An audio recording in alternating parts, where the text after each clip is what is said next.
የግሎብ ፕሮዳክሽን የአሰራር ሂደት ዋና ማቴሪያላችን ሮ ማቴሪያል ሬት ነው። ከሬት ነው ኤክስትራክት የምናደርገው።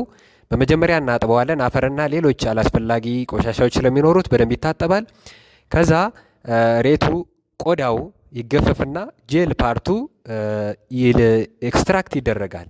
እንደሚታወቀው እንደ ኢትዮጵያ ብዝሃ ሕይወት ተቋም በአመት ውስጥ በኢትዮጵያ ከ10 ሚሊዮን ቶን በላይ ሬት ይመረታልና ከዚህ ሀገር በቀል እጽዋት ከዚህ ተክል አልትራሳውንድ ጄል የማምረት ሂደት ነው እና ኤክስትራክት ይደረጋል። ይጣራል ደግሞ የጓጎሉና አላስፈላጊ ማቴሪያሎች ስለሚኖሩ በመሃል ይጣራል። ፒውሪፋይድ የሆነው ጄል በስተመጨረሻ ፋይናል ፕሮዳክቱ አንዳንድ ግብአት የሚሆኑ ተጨማሪ ነገሮች ቆዳ ጋር ጉዳት የማይኖራቸው ነገሮች ተጨምረው በዚህ መልኩ ፋይናል ፕሮዳክቱ ይመረታል።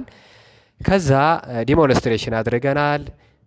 በስተመጨረሻም ደግሞ እንደ ፈለገ ሕይወትና ጥበበ ግዮን በመሳሰሉ ባህር ዳር ላይ በሚገኙ ትልልቅ የጤና ተቋማት ሙከራ ስርጭት ተደርጎለት ውጤታማነቱ የተረጋገጠለት ነው። በመሰረቱ ሙከራ ስርጭት ከማድረጋችን በፊት ከአምሃራ ፐብሊክ ሄልዝ ኢንስቲትዩት ወይም በአማርኛ ከአማራ ህብረተሰብ ጤና አገልግሎት ተቋም የይሁንታ ደብዳቤ አግኝተናል።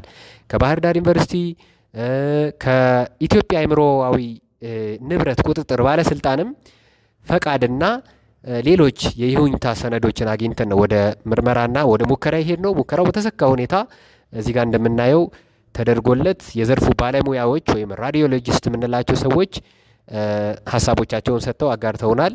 እዚህ ጋር የምንመለከተው እሱን ነው።